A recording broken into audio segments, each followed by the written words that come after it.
Olá, internauta ligado no facebook.com/, Jornal Repórter Diário. Uma ótima tarde para você, na verdade, uma ótima noite para você. Com esse sol é difícil falar boa noite, mas boa noite para todo mundo que está assistindo aqui o RDTV nessa segunda-feira, 28 de janeiro de 2019. Já está terminando aí o primeiro mês do ano de 2019. Sejam bem-vindos aí ao RDTV. Hoje sem o Leandro Amaral aqui nos nossos estúdios, porque ele está doente. Ficou dodói hoje, então hoje a gente assume aqui a bronca nos estúdios do RDTV, junto com o Fernando e Cerveninas, no nossa aparelhagem técnica, aqui, cuidando da nossa produção. E ao meu lado, ele que é do site Bastidor Político, Samuel Boss. Boa noite, Samuel. Boa noite. Boa tarde, boa noite. É um boa noite com cara de boa tarde, e tem um sol para cada um lá fora, calor. Boa noite, Carlos. Boa noite, Fernando. Boa noite ao Leandro Amaral, que teve aí parece que um problema sério, né? Ele ficou sem fazer live, aí o corpo...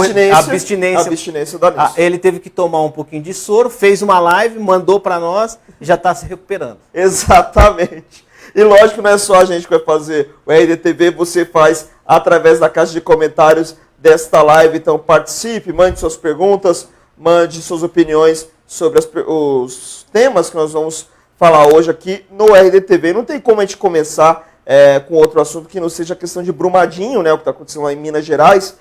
Pelo menos até o momento são 60 pessoas mortas, confirmadas mortas, né, com 19 identificadas, 292 estão desaparecidas, 382 foram localizadas e 192 foram resgatadas. Pessoas que estavam ali em pequenas ilhas que foram formadas depois daquela tragédia que aconteceu na última sexta-feira, a sexta-feira trágica. A gente até pode falar acidente, mas na verdade não foi acidente, que nem um crime que aconteceu total. Em Brumadinho, né?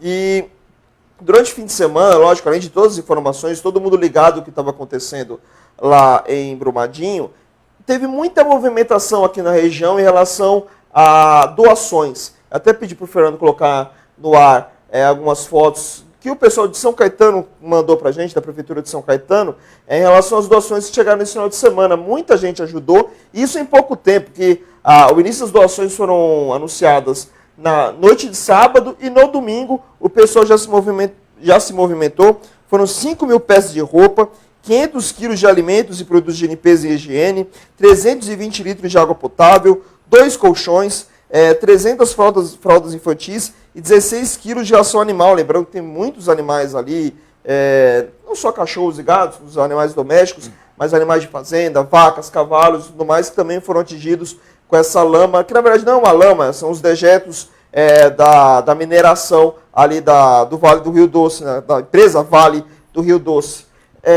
A movimentação é bacana, acho que é uma das coisas. A gente tem tanta notícia ruim no Brasil, sim. que às vezes é bom ter um pouquinho de solidariedade, às vezes, né? A solidariedade, ela deveria ser uma marca do ser humano para todas as necessidades, não só nas tragédias, né?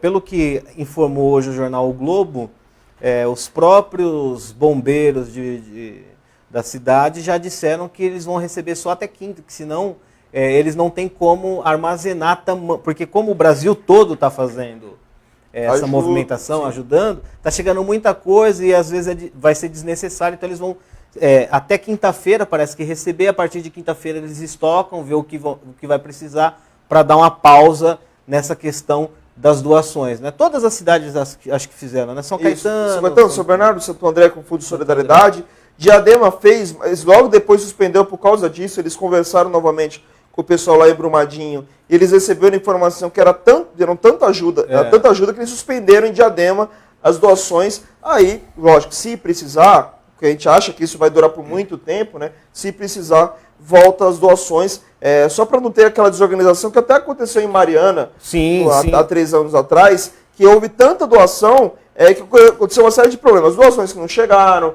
pessoas que se aproveitaram de estar perto ali dos produtos doados e roubando. Infelizmente acontece isso. Então, para tentar organizar e fazer com que essa ajuda seja bem-vinda, eles pediram para acessar um pouquinho, mas lógico, se tiver qualquer novidade nesse ponto, a gente vai trazer aqui no RDTV. A boa vontade é louvável, né? Mas a gente continua com o espírito seguinte: não precisa mais de doação para Brumadinho, então aquilo que você ia doar, você tem aqui a Secretaria do Fundo Social de Solidariedade, que você pode levar, que vai para criança carente, que vai para família em situação de risco. Então, assim, se você está com essa intenção de fazer uma doação, mesmo que não seja para lá, faça na sua cidade, porque na sua cidade, no teu bairro, tem alguém que está precisando. Né? Exatamente. O voluntariado é uma das coisas mais importantes que existem hoje na sociedade. Tem tantos lugares para a gente ajudar, tantas instituições, muitas, que cuidam de crianças, jovens, adolescentes, adultos, idosos. A gente pode ajudar, basta a gente querer. Não é só na tragédia, quando acontecem tragédias como essa em Brumadinho, ou como aconteceu em Mariana também em Minas Gerais há 3 anos atrás, que a gente tem que se movimentar. A gente pode se movimentar muito antes disso e fazer o bem, fazer a nossa parte para que a gente tenha, exatamente, não um mundo melhor exatamente, mas que a gente tenha pelo menos uma sociedade melhor desses nossos limites. Né? Se você mudar pelo menos o seu mundo ao seu redor, e se todos fizerem isso, a gente muda o mundo. Né? Exatamente. E falando dessa questão de solidariedade, né, eu estava lendo agora à tarde que a solidariedade do país de Israel, ao enviar a tropa, porque, segundo as informações, eles tinham um equipamento especial para salvar a vida das pessoas ou localizar alguns... O mesmo equipamento que foi usado na Tailândia para salvar aqueles garotos. Hoje, o comandante de bombeiro lá de Brumadinho, que está à frente das buscas, disse que todos os equipamentos vindo de Israel são desnecessários e não têm utilidade para fazer as buscas lá em Minas Gerais. A informação saiu no site UOL, né, ele deu uma entrevista, porque a maioria dos equipamentos usa como fonte de busca o calor, né, do corpo, ou seja, em meio como que eu posso dizer, o caos ali, só que na lama é tudo frio, então não tem como buscar. E os outros equipamentos também não podem ser utilizados, porque não tem serventia nenhuma para aquele tipo de salvamento. Ou seja, a única coisa que, segundo o UOL, né, a informação do UOL, é que a equipe que veio de Israel vai apenas ajudar na mão de obra de procurar as pessoas. Os equipamentos não vão ser utilizados. Só lembrando que eles iam utilizar os equipamentos numa área que a área administrativa e o refeitório ali daquele vale, né, da onde a Vale atuava ali em Brumadinho, e pelo menos a estimativa é que a profundidade da lama chegou a 14 metros. Ou seja, dificulta muito qualquer tipo de movimentação, independente do equipamento que você possa usar. A grande questão é se eles vão conseguir achar as pessoas que estão lá, os corpos que estão lá, né? Porque nesse caso, 14 metros, a gente já está no 4º dia após o acidente, logicamente fica muito difícil de encontrar alguém vivo. Mas de encontrar alguém vivo, então saber como vai ser feito, se vão escavar de algum modo, para tentar achar os corpos das pessoas que trabalhavam ali na hora. Nessa mesma entrevista, o comandante ele dá já como descartada qualquer tipo de salvamento de alguém ainda em vida. Ele falou, pela literatura, do que a gente estuda, são 48 horas em casos de desastre desse tipo, mas ele falou, pode ter ele ainda usa essa expressão, um ponto fora da curva, já aconteceu de acharem pessoas que sobreviveram por mais tempo, mas nesse momento eles já estão descartando a questão de encontrar as pessoas com vida e estão agora focando em buscar os corpos daqueles que estão desaparecidos. Então a gente vai aguardar os próximos dias, as próximas novidades em relação a esse assunto. Logicamente que tem todo o resquício futuro para a natureza ali de Brumadinho, saneamento básico, não só daquela cidade, mas das cidades em volta ali da região, que depende do afluente do São Francisco, que pode ser atingido por essa lama ainda. Tem mais outras 2 barragens que existem lá em Brumadinho, que uma delas se cogitou a possibilidade de se romper no último sábado, mas acabou não se concretizando. Então, todas as novidades, logicamente, nós vamos trazer nos nossos canais, no nosso site reporterdiario.com.br. Parafraseando o nosso querido Chico Sainz, do caos à lama, da lama ao caos. Exato. É o que aconteceu lá em Brumadinho. Exatamente. Já mandar um abraço pro pessoal aqui, o José Carlos Pires, a Lene Bernardo, também dizendo boa noite, Silvio Wellington Mendes falando também dessa questão de Brumadinho, né, de toda a tragédia que aconteceu por lá. Luiz Carlos Nunes, Luiz Carlos Nunes é jornalista de Ribeirão Pires. Um abraço, Luiz. Abraço, Luiz, Adriano Augusto, Jurandir Pinto Rosa, e o Nathanael Romeira Mendes falando da GM aqui, que é o nosso próximo assunto, inclusive. Porque a GM não diminui os valores dos seus veículos para baixar o salário, em vez de baixar o salário? É bom para ela, é para mim, troca o sigla GM pelo Nissan, Ford, Fiat. Ele colocou um texto aqui sem pontuação. Fica um pouco difícil, Nathanael. Mas deu para entender que você acha que considera que se diminuir os preços dos veículos, pode vender muito mais, vendendo muito mais, mas pode ajudar na questão da GM. Só quem pode fazer isso. Um abraço aqui para o Sandro Campos. Sandro Campos é pastor lá em Ribeirão e ele é presidente do Conselho de Pastores. Um abraço, Sandro. Lembrando que para a diminuição do preço do veículo, você tem que diminuir a alíquota de imposto. Assim como teve a diminuição do IPI, na época, na linha branca do governo 2008, Lula, 2009, que impulsionou as vendas de carro. Então, assim, se você pega o carro, ele todo pronto, ele tem quase 40% de imposto. Fora isso, aí você tem a questão da mão de obra e tal, passa para revenda, e isso é um escalonamento de imposto, né? Então, para a indústria diminuir o valor do carro, ela deveria ter também uma diminuição do imposto, que senão ela tem uma diminuição de lucro, e esse lucro talvez não consiga pagar toda a cadeia de produção, porque não é só a cadeia de produção, você tem no valor do carro, você põe ali mais ou menos a mão de obra. Sim. Mas essa mão de obra, você faz uma estimativa pelo preço do carro. Mas numa demissão em massa, por exemplo, quanto que a empresa tem que ter de reembolsar para poder pagar os trabalhadores? Então não é uma conta muito fácil de fazer. Só lembrando que a média aqui no Brasil, em relação a impostos de um veículo, é 75%. Ou seja, pega o preço que você comprou o seu carro, pega 75% desse valor. É só imposto. Então, só para a gente ter uma ideia do quanto que a gente paga de imposto em relação a carro. Inclusive, é uma das propostas que a GM quer do governo, né, que diminua essa taxa, tenha algum tipo de incentivo fiscal, para que possa ajudar nessa situação toda. E hoje de manhã, hoje às 6 horas da manhã, teve uma assembleia na frente da GM de São Caetano do Sul, lá na Avenida Goiás, e o Sidão, o Aparecido Inácio da Silva Sidão, que é o presidente do Sindicato dos Metalúrgicos de São Caetano, ele apresentou a proposta da GM para os trabalhadores. Hoje, inclusive, é a volta deles ao serviço depois de mais de um mês que eles ficaram longe do serviço em férias coletivas. O principal ponto colocado ali pelo Sidão foi a redução de 10% dos salários. Isso seria feito para aqueles que podem chegar agora, já que haverá novos investimentos na planta de São Caetano, com a construção do Tracker, que é um carro, um SUV que era construído no México, fabricado no México, agora também vai ser fabricado no Brasil, e é um investimento que já tinha sido anunciado em 2017, depois formalizado em 2018. Então, quem vai ser contratado agora ganharia 10% a menos do que aqueles que já estão lá. Fora todos os outros pontos que foram colocados, inclusive, para São José dos Campos, de diminuição de direitos e tudo mais. O Sidão já deixou claro que não pretende aceitar isso, já que houve um acordo em 2017, que foi um acordo, inclusive, que precedeu a questão dos investimentos, avisando que já diminuiu o que tinha que diminuir. Uhum. O plano já. O plano já foi feito, já está sendo seguido, então não tem por que diminuir ainda mais o que ganha o trabalhador só para aumentar os lucros da GM. É que assim, o bastidor dessa questão da GM, ela não é tão simples assim. Sim. Né?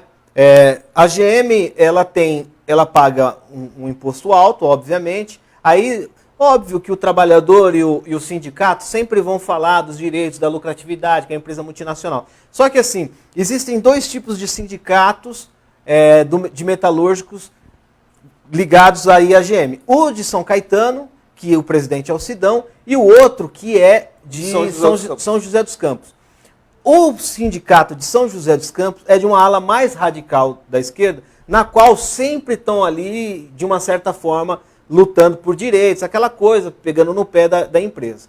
A empresa, quando ela joga isso, olha, a gente pode sair do Brasil, a gente pode deixar o Brasil, ela coloca tanto o governo quanto os sindicatos numa questão de negociação, que antes ficavam então tá bom, eu vou sair. Não, calma aí, então vamos negociar. Bom, eles querem que afrouxe um pouco, né, o papel do sindicato. A questão da redução salarial, isso está acontecendo não é só na GM. Isso está acontecendo com os jornalistas, você sabe muito bem, se tem o teto, mas você tem hoje, né, com o mercado, as pessoas estão aceitando ganhar menos, e se abre um debate não só aí para a questão do metalúrgico, do trabalhador, mas uma coisa que a gente sempre falou aqui na época do rastilho, que é a questão do funcionalismo público. O funcionalismo público, ele não tem essa coisa de, ele vai ser demitido. E sempre está vendo, olha, nós queremos um reajuste. Dá uma olhada, né, aos funcionários públicos, aí eu estou dizendo, dá uma olhada ao redor, vê como que as pessoas estão lidando com o emprego. Olha, estou diminuindo o meu salário para poder me manter trabalhando. E às vezes se faz greve pedindo reajuste. Aconteceu na votação do orçamento aqui em Santo André, que colocaram um reajuste que não ia dar, não teria como dar. Os vereadores colocaram isso, aprovaram, mas o prefeito vetou. Então, assim, dá uma olhada no ambiente como que está hoje de trabalho, para a gente tentar entender que não está tão fácil assim. Não é fácil nem para o trabalhador e não está fácil também para o empresário.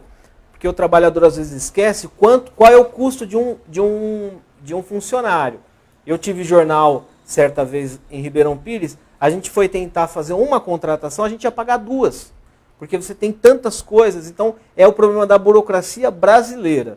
Não é um problema do sindicato, nem é um problema da indústria. O problema que nós temos hoje é da burocracia brasileira que vai se fazendo puxadinho. Agora resta saber se o governo federal quer resolver isso. Pelo menos na semana passada, um secretário do Ministério da Economia afirmou para a GM que não ia ceder para ela aquilo que ela queria de incentivos fiscais. Então já é o primeiro ponto. Peraí, se o governo não quer ceder, então a forma tributária não deve passar deve estar passando na mão do governo. E se passar, é para diminuir impostos ou melhorar essa questão. Mas não foi tributos. A plataforma que foi apresentada, né? Até porque eu estava lembrando esses dias, está lá o Marco Sintra, que na campanha dele ele usava um leão. O imposto único. Um imposto único, usava um leão segurando na coleira, ele era candidato com o número do Tiririca ainda, 22, pelo PR. O Marco Sintra está no governo, o Paulo Guedes está no governo, todos eles têm uma visão de imposto único e diminuição da carga tributária. Então não pode lá um ministro chegar e falar assim, não, nós não vamos ceder. Não, pera lá, a plataforma de governo foi isso, diminuição do imposto sobre quem quer produzir e principalmente o imposto único. Está na hora de quem já falava lá atrás, o imposto único, vamos fazer um imposto para poder diminuir essa carga. Está na hora de mostrar isso. A GM, logicamente, está fazendo uma chantagem, mas não é uma chantagem qualquer, é uma chantagem seguinte. Não está fácil produzir no Brasil. E quem está assistindo em casa e é empresário sabe exatamente o que eu estou falando. Vamos verificar para ver o que vai acontecer nesses próximos dias em relação a essa história. Lembrando que hoje teriam outras reuniões entre a GM e o sindicato. Outras reuniões também estão sendo marcadas para os próximos dias para ver o que vai acontecer. Lembrando que a Assembleia de hoje ela não foi deliberativa, ou seja, não foi votado se os trabalhadores aceitavam ou não aquela proposta. Eles só foram avisados do que estava acontecendo e do posicionamento do sindicato, que não quer novos recursos em relação ao funcionalismo lá da GM. O Silva está falando aqui que eu disse sobre funcionalismo. Eu não critiquei o funcionalismo, eu só disse que nós estamos num ambiente de crise e que nesse momento, às vezes, o pedido de reajuste não cabe, porque assim, você pode até pedir o reajuste, mas o orçamento da prefeitura, ele é baseado naquilo que ele arrecada. Se você tem diminuição de emprego e você tem diminuição das empresas que estão vendendo, obviamente cai a arrecadação do município. Fica difícil dar esse reajuste. O que eu digo você já tem uma coisa chamada que é estabilidade. É isso. Vamos lá, abraço também para o Marcos Vinícius, Cícero Moreira, lá da Junta Militar de Santo André, o Cristiano, meu primo, o Cristiano Pereira também estão assistindo, o Micael Custódio. Vamos partir agora para Mauá, porque Mauá, a lista é sempre grande de assuntos.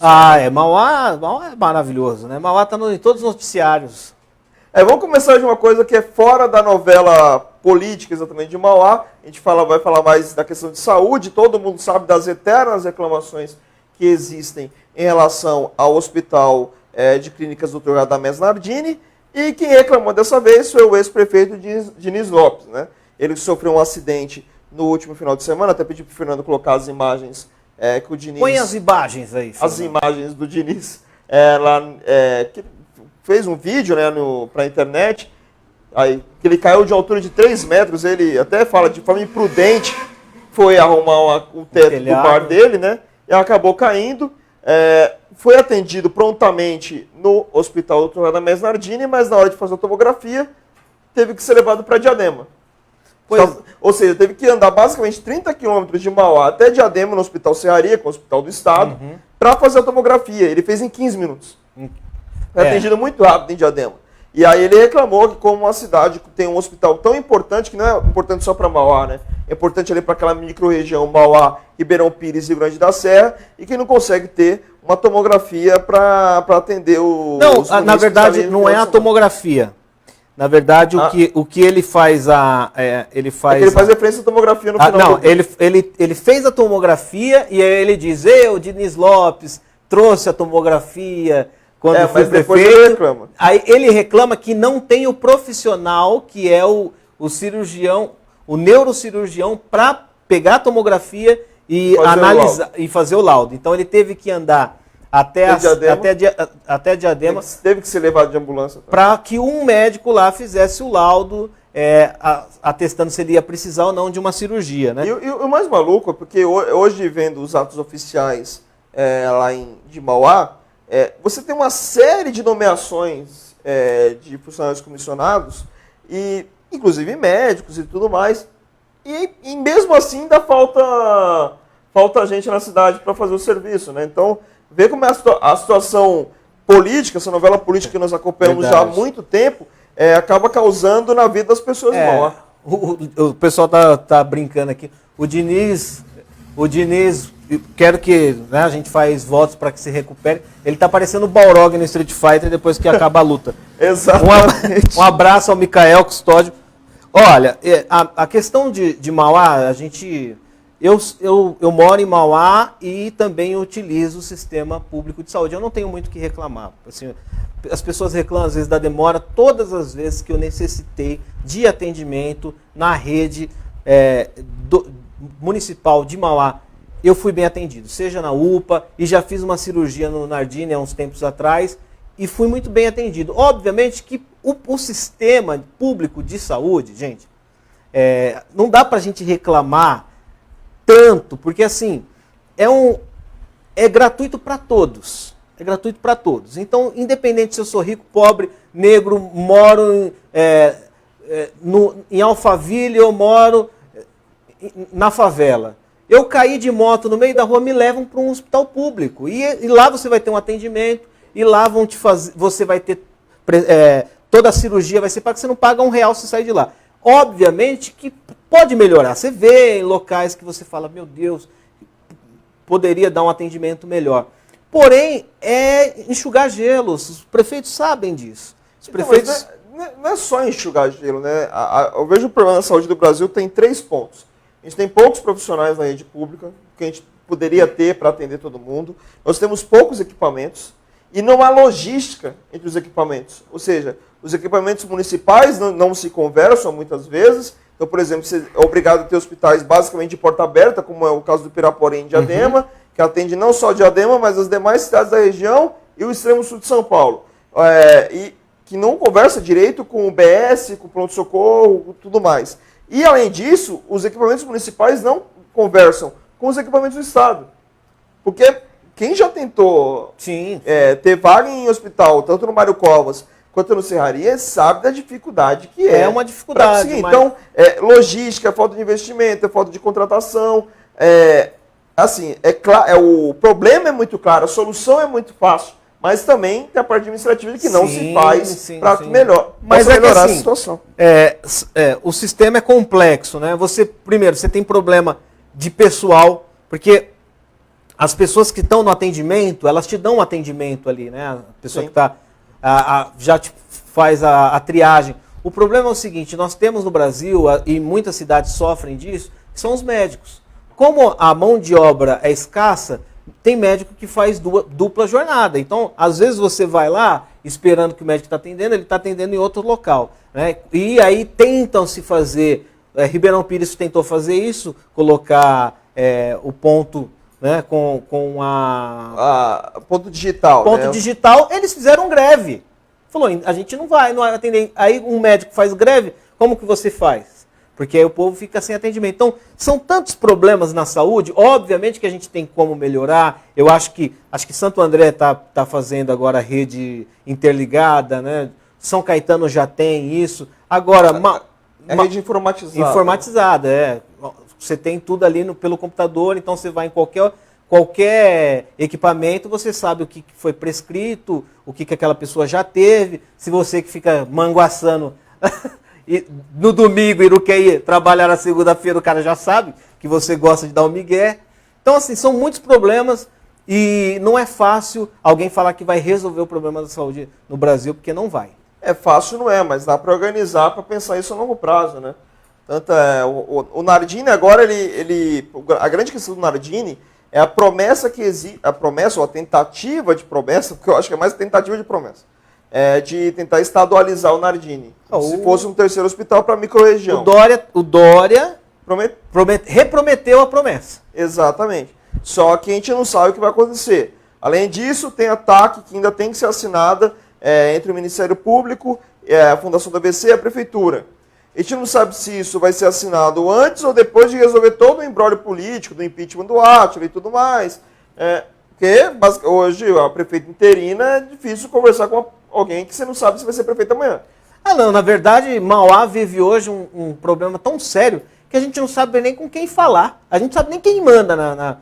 A gente que trabalha com isso, né, com jornalismo, às vezes a gente precisa de uma informação da prefeitura, a gente manda um e-mail, depois ele chega, mas a gente não sabe nem quem foi que respondeu. Eu não recebo informação da prefeitura, os famosos releases, desde que a prefeita assumiu. Acho que eu recebi um só. Então, eu me lembro de 3, mas também é bem então, assim, a partir da semana passada. Então a gente está num problema em que a cidade, obviamente, não sabe quem comanda, né? E nisso tem um problema, né, que a gente está falando aqui de Mauá. Hoje até o Diário falou sobre isso, né? Sim, que é o nosso próximo assunto, que é a questão do secretário de meio ambiente, que está causando ali nos bastidores da prefeitura. Né? Até mesmo o próprio grupo da prefeita, Laide, tem reclamado um pouco, né? O Rogério Zutin, que era, na verdade, o motorista dela, né? Que andava com ela. Se você tem aquela imagem, acho que no SPTV, quando ela é barrada lá e o grupo do Átila não deixa ela entrar, ele está com ela ali, né? Ele fazia uma espécie de segurança e motorista. Aí foi agraciado o Clay, né? O Temístocles Cristofaro tinha saído da Secretaria de Meio Ambiente, entrou o Rogério Zutin, e agora tem um imbróglio lá que parece que ele conseguiu nomear o filho dele. O Eduardo Zutin, que é para uma das diretorias ali da SAMA. E na teoria isso poderia ou pode configurar nepotismo. Nepotismo. Ou seja, o secretário tem um filho que é diretor de autarquia. Então... Mas aí dizem, assim, ali o bastidor da política, que ele está fazendo isso meio que ele se articulando. Não tem nada combinado com a prefeita. Ele mesmo está se articulando, o que tem causado um pouco de... não vou dizer revolta, mas já está incomodando o grupo mais fechado da prefeita. É que assim, incomoda muito, porque a Laide já, até inclusive pro Leandro Amaral, há 10 dias atrás, mais ou menos, relatou que está tendo dificuldades para colocar gente nas secretarias, né? Não tem mão de obra. Não tem mão de obra para colocar pessoa para ser secretário em Mauá. Nem todos estão Nem porque mandou embora, então. Então, aí manda embora, e vai, e troca.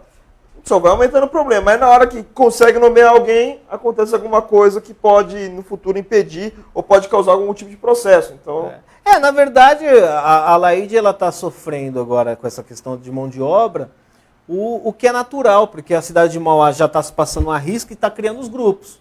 E tem grupo que não quer ter contato com a administração dos damos. né, já estão se articulando desse jeito. Por quê? Porque eles vão, em 2020, vão rivalizar. Né? O grupo do Átila que saiu, ficou uma coisa assim, eu vou mandar embora porque é uma forma da vingança, porque me mandaram embora quando eu estive aqui também. Então assim, a Laide vai ter esse problema porque já está perto da eleição, querendo ou não, é o ano que vem a eleição, e ela não tem um grupo. Ela assumiu sem um grupo. Ela tem a filha, que teve uma experiência política, já não tem mais o articulador, que era o articulador da família, que era o Orozco. Isso, Orozco. Que detinha mais ou menos o poder de articulação ali da família. Não tem mais, então fica bem complicado para a Laide. Ela não é uma líder, né? Ela não tem uma liderança, né? Ela está se apegando com as pessoas ali para fazer um governo e tocar esse governo até resolver o problema do Átila. Isso ficou nítido na hora que ela assumiu, agora da segunda vez, segundo o governo interino, porque o discurso dela é completamente diferente do primeiro, né? No primeiro ela era mais comedida, ela lia muito discurso, evitava fazer muita deram coisa um media training nela. Não, mas o media training falando assim, veja vídeos do Bolsonaro e copia o discurso dele. Não, mas ela fez um media training e ela veio num discurso que era palatável para quem naquele exato momento tinha saído da eleição do Bolsonaro, tanto que ela andou namorando o PSL, a Vanessa, e o próprio PSL estava na posse dela e tal, alguns membros do PSL. O que acontece é que ela não tem, e até mesmo nisso, né, ela se aproximou de certos grupos e agora ela já não tem mais essa aproximação. Então o governo da Laide ela caminha meio que a osmose, assim, a gente não sabe. A gente faz votos que dê certo, né, de que a cidade não sofra mais. Agora, uma coisa que eu acho estranho nesses dias aí, você que acompanha em casa também deve achar, é a questão de um habeas corpus demorar tanto para ser julgado. Então, mas aí tem explicação jurídica, podemos dizer assim. Na questão do habeas corpus do Átila, existia a exigência um pedido da defesa do Átila para urgência, já que quando ela entrou com a ação de habeas corpus, já estava no recesso do judiciário. Então só estava o Toffoli, na época, fazendo plantão. O Toffoli negou, achou que o caso não era um caso de urgência e podia ficar para depois do recesso. Voltaram a insistir com a tese de que não, era um caso urgente. Aí entrou o Luiz Fux, que é o vice-presidente nesse final de recesso, e o Luiz Fux, de novo, disse que não era um caso de urgência, ou seja, a avaliação do habeas corpus do Átila só vai acontecer em fevereiro, na volta do Gilmar Mendes, que é o relator do caso. Você sabe, mais ou menos? Não Dia 10? Porque falam sobre... sabe aquele bastidor? Dia 10 pode ter um julgamento. Mas assim, mesmo Sim. que seja essa questão, também pode ser uma estratégia jurídica da defesa do Átila. Pode ser. Mas estratégia que não dá para entender muito, né? Dá porque se eles estão se apegando num relator que conhece o processo e naquela ocasião... Mas no caso do relator, como ele foi o relator do prato feito, na primeira prisão do Átila, então automaticamente ele acaba sendo do segundo. Então, exatamente. Mas como ele sabe que o relator já tem mais ou menos as informações, porque se você entrar lá no STF, você vê lá que tanto o Toffoli quanto o Fux fizeram perguntas e petições. Olha, eu quero saber por que teve a prisão. Sim. E aí ficou uma troca de petição e assim se estende. Vamos trazer só os comentários aqui. A gente traz elogio, traz crítica aqui. Aqui não tem problema. É democrático. O Silvio Wellington Mendes está chateado com a gente em relação aos comentários. A gente que muito em cima daquele seu comentário. Não, mas é meu, não é do funcionalismo público. É meu, não é do Carlos. Ele até falou que a gente... vocês têm... vou ler exatamente o que ele escreveu. Vocês têm políticos certos para criticar, para mim, o ABCD. Está mal representado com todos os executivos. Necessita ter gente nova, com outra mentalidade de como realizar uma boa gestão pública com honestidade e capacidade técnica. Ótimo, Silvio. Então, traga nomes ou dá dicas para quem está já no poder. Porque enquanto não tem uma nova eleição, quem está no poder tem que ser cobrado para fazer um novo... Eu não vi esse comentário. Eu estou aqui na caixa de comentários. Tá. E trouxe que traga novas ideias e que possa melhorar tudo. Não só para o funcionalismo, para todo mundo que merece ter um melhor governo. Pelo que eu entendi, você é de São Bernardo do Campo, então possa cobrar do seu prefeito, do Orlando Morando, o que ele deve fazer para melhorar. Não só para o funcionalismo público, mas para todo mundo. Você disse até que o Sobrenatural está arrecadando bem e poderia pagar mais. No caso de Mauá, que você também citou como exemplo, mas Mauá tem um problema de dívidas históricas, algumas dívidas que não estão resolvidas, como o caso da dívida para a Fundação do ABC, que ninguém sabe como é que é essa dívida de verdade, porque a Fundação chegou a falar de 120 milhões, a Prefeitura de Mauá fala que é em cerca de 30 milhões, então cada um conta uma história. Mas, Silva, foi pontual. O que eu falei foi dentro do contexto sobre desemprego. Nós não estamos criticando, eu não critiquei, foi eu, Samuel, não é o Carlos e nem é o Repórter Diário. O Repórter Diário não tem essa opinião. Quem deu a opinião foi eu. Eu falei sobre o contexto de desemprego. No momento de desemprego, na qual os funcionários da GM vão ganhar 10% menos, né?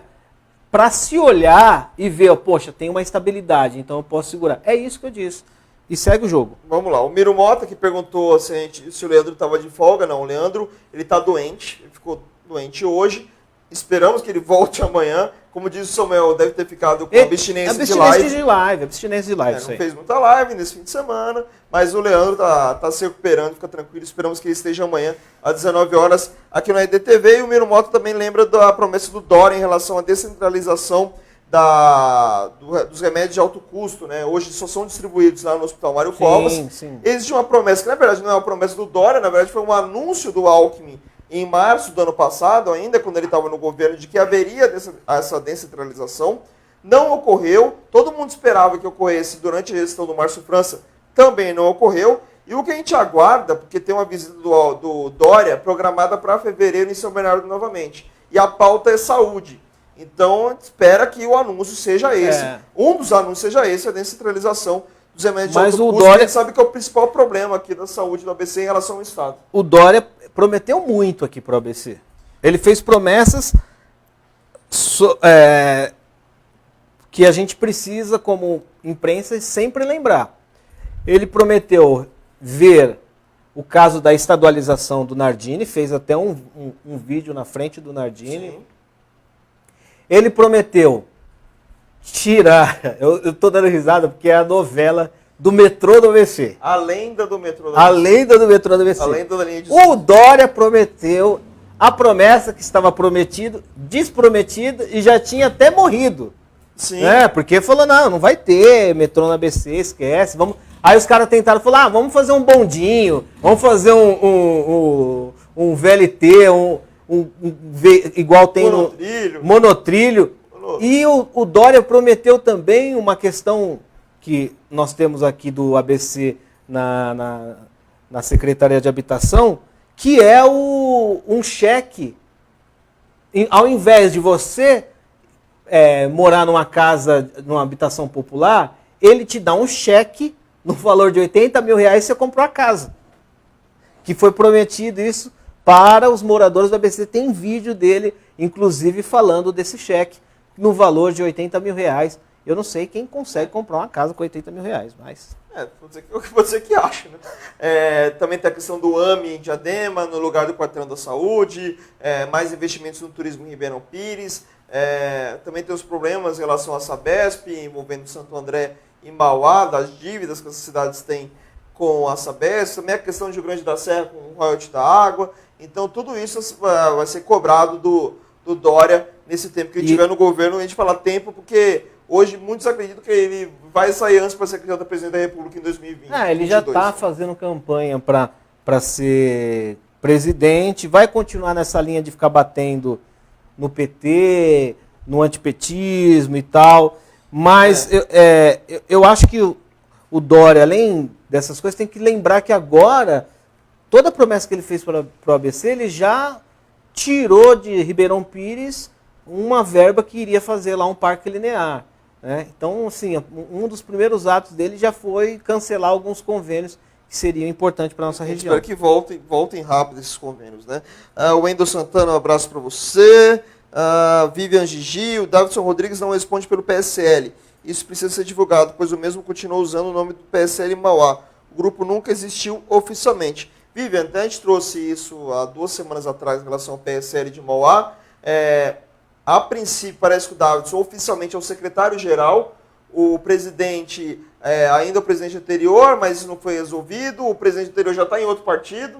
Não, é Então, assim... ali está uma certa bagunça no PSL que, pelo menos segundo a Justiça Eleitoral, o PSL de Mauá está inativo porque falta ali algumas prestações de conta. Mas assim, o Davidson, né? Eu sempre converso com o Davidson, a gente sempre fala sobre isso. É que existe, gente, aqui no ABC, 2 grupos políticos do PSL. Um do Coronel Nishikawa, que foi eleito por São Bernardo, Sim. e o outro do Júnior Bozella. Existe, de uma certa forma, uma queda de braço para ver quem fica com a região do ABC. Né? O Davidson é ligado ao Júnior Bozella e outras pessoas são ligadas ao Coronel Nishikawa. Quando eu conversei com o grupo do Coronel Nishikawa, disseram que iriam resolver agora em fevereiro como que ficaria essa questão, tanto da coordenação quanto dos diretórios dos partidos. Diretório não, sobre a questão dos partidos e presidentes. Né? Lembrando que, a princípio, no entendimento do Coronel Nishikawa, como ele é o único representante do PSL oriundo do ABC mesmo, ele teria que fazer esse papel de coordenador regional. No caso do Bozella, ele entende que é ele, já que ele seria, entre aspas, o nome do partido desde antes da entrada do Bolsonaro. Então, já teria ali uso capião do partido. E só reiterando aqui, eu vou fazer uma correção, o cheque de moradia que o Dória prometeu não é de 80 mil reais, está aqui, ó, de 60 mil reais, está no vídeo dele aqui. Ó. 60 mil. Então vai dar para comprar, olha, você que precisa de uma casa popular... Compre um carro. Compre uma Kombi e more dentro, porque 60 mil reais é o que dá. 60 mil é o jeito que dá. Compra aquele negócio de cachorro-queijo, já faz a sua O Wellington empresa. Teixeira perguntando a questão da fundação, como a gente explicou, ainda não tem novidades em relação à assinatura da TAC, que é o principal ponto dessa história, inclusive para o início da avaliação da dívida entre Mauá e a fundação. Luiz Carlos Nunes, o Mirmota, que a gente já falou, o Marcos Vinícius também, que a gente já falou, lembrando o nome do antigo presidente, que é o Jonathan Sampaio, o Jonathan que veio aqui, hoje ele está no Avante, é da juventude do Avante, então essa é a história que a gente tem hoje. O Jonathan, entre aspas, seria o presidente do PSL, mas hoje ele está no Avante, ele não está mais no PSL como filiado, e o partido está inativo, entre aspas, o Davidson Rodrigues seria o secretário-geral. Isso no papel, pelo menos na questão do pedido de impeachment contra o Átila Jacomuzzi, quem respondeu pelo partido, entre aspas, foi o próprio Davidson Rodrigues. Ó, a Viviane está dando uma informação. Viviane, se você puder depois entrar em contato pelo WhatsApp aqui do Repórter Diário. O 999275496. Porque aí você passa essa informação, ela está dizendo que teve uma reunião da estadual. Muito bom, a gente quer saber mesmo, porque a gente noticiou disso, e sobre a expulsão de algum integrante. Passe, por favor, a informação para nós, e se tiver algum telefone de contato que a gente possa falar na estadual também, isso é importante. Exatamente. Para fechar Mauá, o Miro Mota deve estar falando que tem tanta notícia ruim. Mauá é só notícia ruim, né? Ele não tem notícia boa de Mauá. Estão tentando mudar o nome da cidade. Você viu isso, a ONG, né? Estou tentando. Né? Inclusive, eu vou falar de uma notícia que você trouxe aqui na sexta-feira, só que a gente não alongou por causa do tempo, que é a questão da tarifa de ônibus de Mauá, que aumentou para 4,30, o decreto que foi publicado oficialmente no sábado, porém, já na sexta-feira à noite já tinha essa informação que a tarifa aumentou para R$ 4,30. Isso é a tarifa comum, né? Porque para Vale Transporte aumentou para R$ 5,30. Para R$ 5,30. E a princípio, quando chegou a informação, e até o Samuel passou os prints, o primeiro print era que era um artigo dentro de uma lei que falava sobre o cartão escolar, né? Sim, sim. E o que me estranhou muito, porque geralmente é o contrário, né? É a lei da tarifa que no meio fala do cartão escolar. E depois, no sábado, no decreto oficial, foi oficializado da maneira comum, né, que a gente coloca, que é falar da tarifa e no meio falar de todos os benefícios do transporte. Não dava para segurar. Olha, é aí que entra a questão política das coisas. Né? Não dava para segurar o preço do transporte. O ano passado, eu lembro que a gente comentava aqui no Rastilho, Santo André vai ter 2 buchas, porque ele já aumentou o IPTU e vai ter que dar o aumento do transporte. Aí ele segurou depois todas as cidades. Por quê? Porque a gente teve o que move, né, o aumento da tarifa. As empresas pegam o custo que ela tem, funcionário, custo com carro, manutenção, combustível, faz uma planilha e vê o quanto de gasto que ela teve e o que ela vai precisar para se manter e ter lucro. Então é a iniciativa privada que comanda isso. Na verdade, a prefeitura só concede, né, para eles poderem operar. Então, a Laide, Kiko, Paulo Serra, o Auríquio, o Orlando Morano, tem que dar, eles simplesmente autorizam, né, na verdade, né? Autorizam. A diferença de Mauá para as outras cidades é que a Laide, ela conseguiu fazer 3 decretos desde que ela assumiu, que é aumentando o CIP, né, que é a contribuição de iluminação pública, né, e o IPTU e agora a tarifa do transporte público. E a coincidência é que essa tarifa nova de 4,30 passa a valer no dia 5 de fevereiro, meia-noite do dia 5 de fevereiro, que é o mesmo dia que foi agendada uma manifestação na Câmara de Mauá para falar sobre o valor de tarifa da CPTM. Meu Deus. Ou seja, o protesto já estava agendado há pelo menos uma semana antes. Ela falou assim, já vou pôr logo, vai ter protesto? Né? Já vamos pôr logo um protesto só para não ter 2. Cara, dia 5 de fevereiro vai ser um dia bacana aqui no ABC. Promete. Começa de manhã com o consórcio, com o Paulinho Serra, com o novo presidente, anunciando ali as medidas que ele quer tomar para tentar, de alguma forma, fazer com que São Caetano e Rio Grande da Serra fiquem na entidade e que Diadema possa voltar. Vai diminuir para 0,10. 0,1 isso já está garantido, que é o 0,1 de repasse, né, em relação ao líquido arrecadado por cada cidade. Mas, além disso, vai ter outras medidas para tentar fazer com que as cidades fiquem. Lembrando que não é uma medida só econômica, também é pensando no ano que vem do consórcio. Porque em 2020, nenhum prefeito que vai para a reeleição ou que vai para a disputa eleitoral pode ser presidente do consórcio. Ele quer trazer o Maranhão para o Maranhão poder ser presidente do consórcio. Ele ou o Michels, né? Um dos dois pode. Se o Michels voltar. O Michels dificilmente volta. Eu acho que a briga do Michels é maior do que supostamente a briga do Gabriel Maranhão. E para o Gabriel Maranhão, se você colocar isso e sentar na mesa e falar assim, você vai ser presidente do consórcio. Para o Michels, que está saindo, não quero continuar a briga que eu tenho com o Orlando. Para o Gabriel Maranhão é negócio ser presidente do consórcio, ele que vai sair e tentar fazer o sucessor lá, né, uma cidade pequena, poder ter esse poder regional.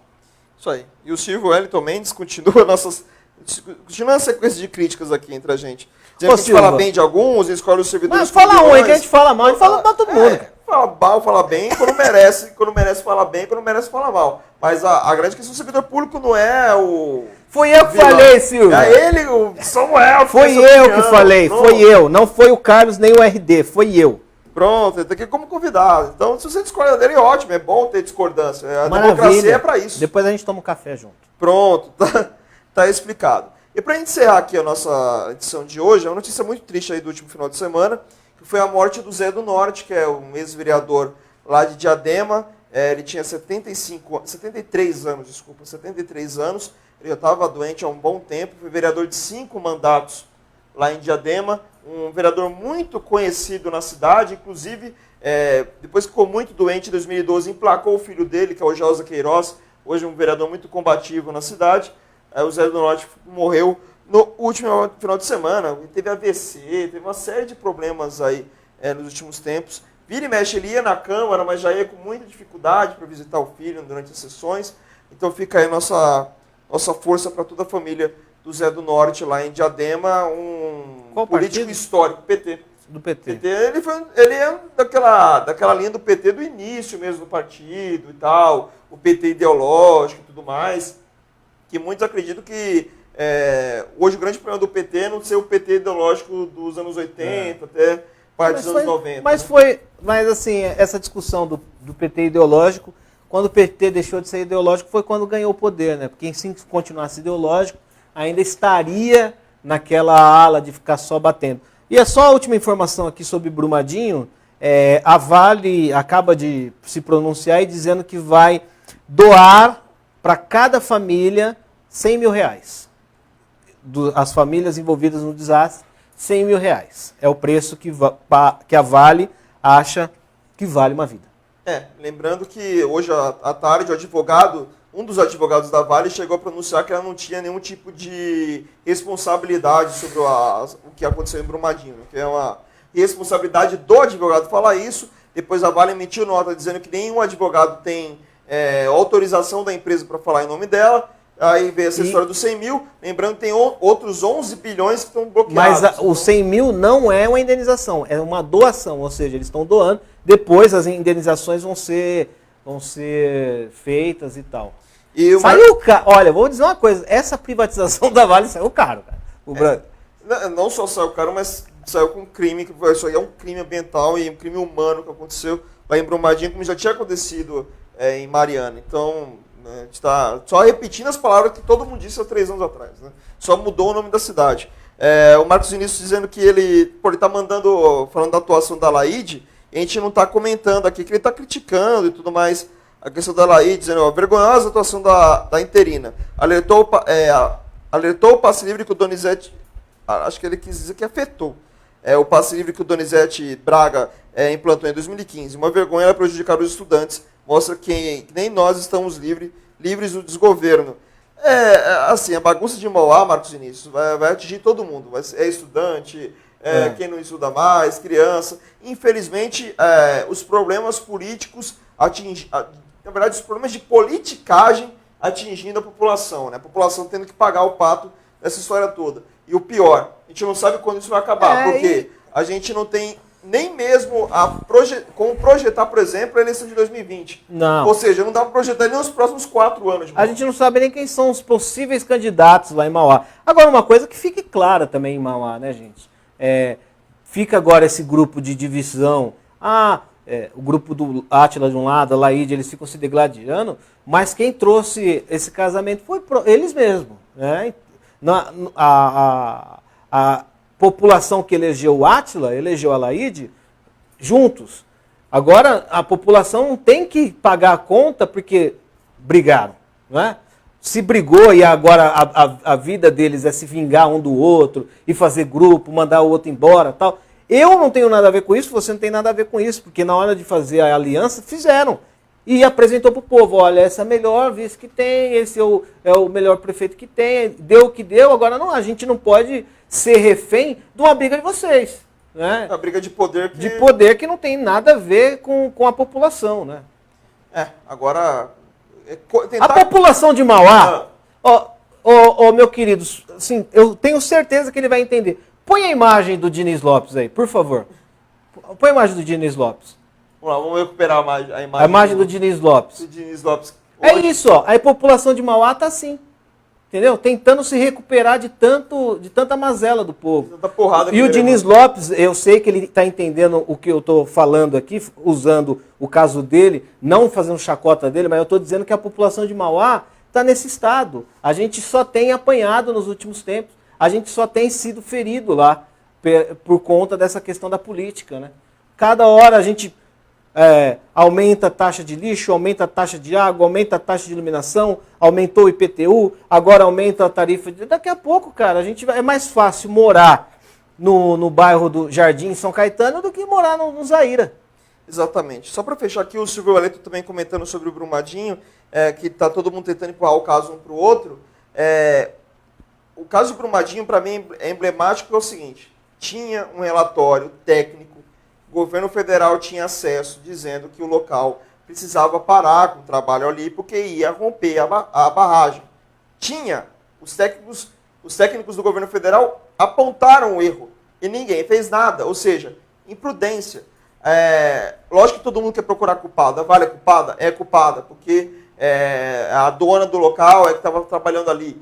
Os governos de Minas, o governo de Minas e o governo federal são culpados? Também são culpados, independente de qualquer coisa de partido, disso ou daquilo. São culpados porque não fizeram nada. Mas não é que não se faz nada agora, ou nos últimos 2, 3 anos. Não se faz nada há décadas. Existem mais de 700 barragens no Brasil, muitas estão com problema, e aí você pensa, tem fiscalização? Alguém está fazendo alguma coisa para tentar impedir outro Gente, desastre? Não, aconteceu Mariana, passou o tempo de Mariana, todo mundo esqueceu, e vamos falar a verdade, todo mundo esqueceu, e agora a gente vai falar de Brumadinho. Pode ser que quando baixar a poeira, todo mundo... Mas nós temos eu vou... Me permite fazer uma leitura poética, mas nós temos um Brumadinho no ABC que chama-se EAOSA. Todo mundo sabe que uma hora ou outra vai acontecer uma tragédia, porque são os ônibus com pneu careca, sem condições de uso, que poluem o meio ambiente, que a cada minuto quebra. Todo mundo sabe, o governo de São Paulo sabe, recebe reclamação, as pessoas chegam atrasadas no trabalho por conta da má prestação de serviço. Está judicializado, né? O dono que já não pôde nem entrar no país, conseguiu um habeas corpus para poder voltar, um habeas corpus de Manaus. E agora, quando acontecer uma tragédia qualquer com um ônibus e a OSA, aí sabe o que vai acontecer? Sim. Aí vão buscar a multa que deram, vão buscar a judicialização, um governo vai empurrar para o outro e ninguém resolve. Quase 10 anos de judicialização da linha intermunicipal que corta desde Mauá até São Paulo. Em todos os casos, o importante assim, não é só achar os culpados, mas resolver o problema. Essa é a grande questão. E no caso lá de Minas, voltando à questão de Minas, é tentar evitar que o que aconteceu lá em Mariana, o que aconteceu agora em Brumadinho, aconteça em outros municípios. Porque, como eu disse no início, vai acarretar coisas futuras. Meio ambiente, animais, aquela terra ali, alguns lugares que era de plantações e tudo mais, aquilo lá já era. Aquilo lá já foi. Aquilo não é lama, simplesmente areia com quase água. Chernobyl. É quase Chernobyl. Aquilo é minério de ferro. Então, está contaminado o solo, não tem mais como plantar ali. Então a gente está falando de uma tragédia que vai acarretar no futuro daquela cidade, se ainda tiver Brumadinho para contar a história sobre esse assunto. Acabou a RDTV de hoje. Samuel Boss, do site Bastidor Político, muito obrigado pelo help de hoje, né? Substituindo aqui o Leandro. É sempre um prazer estar aqui. Leandro Amaral, melhoras, viu? Ó, toma o soro, faz o que o médico pedir, para de ficar fazendo live o dia inteiro, repousa um pouco. E para você que está em casa, obrigado por ter nos ouvido. Perdoe se a gente se excedeu. Aqui, na verdade, são opiniões dos jornalistas, não é a opinião do jornal. Entendeu? Obrigado, Carlos. Valeu, Samuel. Fernando Servininas, que está aqui no nossa produção aqui, fazendo todo o controle técnico, toda a nossa equipe liderada pelo Ayrton Rezende. Muito obrigado a todos. Lógico, muito obrigado a você pela sua audiência, pelo seu carinho. Lembrando que essa RDTV vai estar disponível aqui no facebook.com/Jornal Repórter Diário na íntegra daqui a pouquinho. Então, acabou a live, dá uns segundinhos aí, atualiza no seu celular, dá o F5 no seu computador, você vai ter disponível todo o vídeo. O mesmo vídeo também será colocado no nosso youtube.com/Repórter Diário. Então fica aqui o nosso convite para que você se inscreva no nosso canal, aperte o sininho para receber as notificações cada vez que a gente coloca um vídeo lá. Fique atento ao nosso YouTube, também tem os outros canais, as outras redes sociais, Twitter e Instagram, @Repórter Diário, aqui no Facebook. Se você não curtiu ainda, curta a nossa página e também o nosso WhatsApp, o 99927-5496. 99927-5496. E todas as informações aqui do ABC no repórterdiario.com.br. Uma ótima noite, final de noite de segunda-feira e até amanhã, 19 horas, com mais um RDTV, se Deus quiser. Abraço.